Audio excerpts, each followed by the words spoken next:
hearing a little snippet of it now. The court, when we were here the last time, you let him go to church and stuff, you said about working, you would be subject to seeing his schedule. We filed a schedule for the next couple of months. I saw that. And he would like to be able to work. And I talked to his probation supervisor. She has no problem with him at all. She said that if he's going to go to work, she'd like anybody has to do, provide an itinerary, where he's going to be, how he's going to get there, how it's going to get done, when he's going to be back, and the normal check-in, drug testing, everything that goes with that.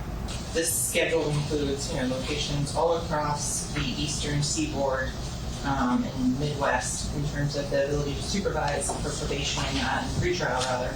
That is almost impossible. With regards to the timeframes and all of the studio in issues on that, don't understand why they have to be until midnight or 11 p.m. Why they can't be done during other hours on that. So the state would object. And he's already shown prior issues with pretrial. So for those reasons, the state would say that the current schedule only needs to be maintained for another 3 or 4 months at this point before we'll be in trial. Respectfully, motion denied. All right. Thank you.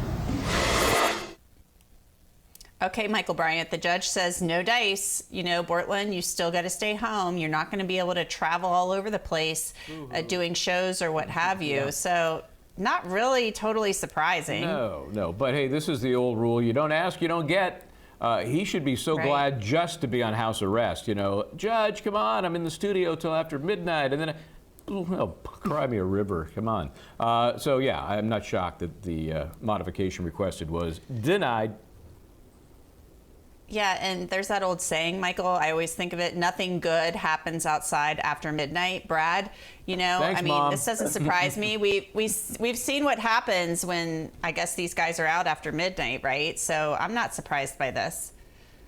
It doesn't surprise me, but at the same token, so representing entertainers, representing rappers, representing all these guys, their day starts at like 10 o'clock at night and goes to 6 o'clock in the morning in these studios.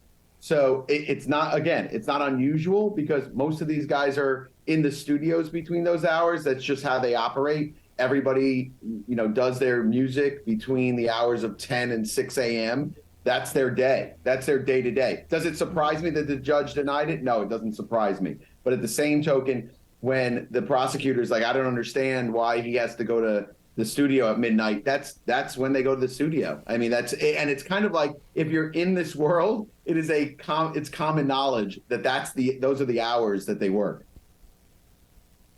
True. And I guess it's kind of like the rock star lifestyle, right? A lot of like rock bands and stuff, they work at night. But Offie, I think he is fortunate to be on house arrest, honestly. I mean, this is a double homicide case in which he's accused of helping cover up a double homicide. Absolutely. He's fortunate to be on house arrest. These are 2 very heavy charges. And I watched the hearing this morning. I think his lawyer did what he was asked to do, but it was always going to be a safe bet that the judge was going to deny this modification request, because when somebody is charged with a double homicide and someone who is their alleged co-conspirator is on trial right now, he's going to be on verdict watch soon. You're going to want to be able to put hands on the other co-conspirator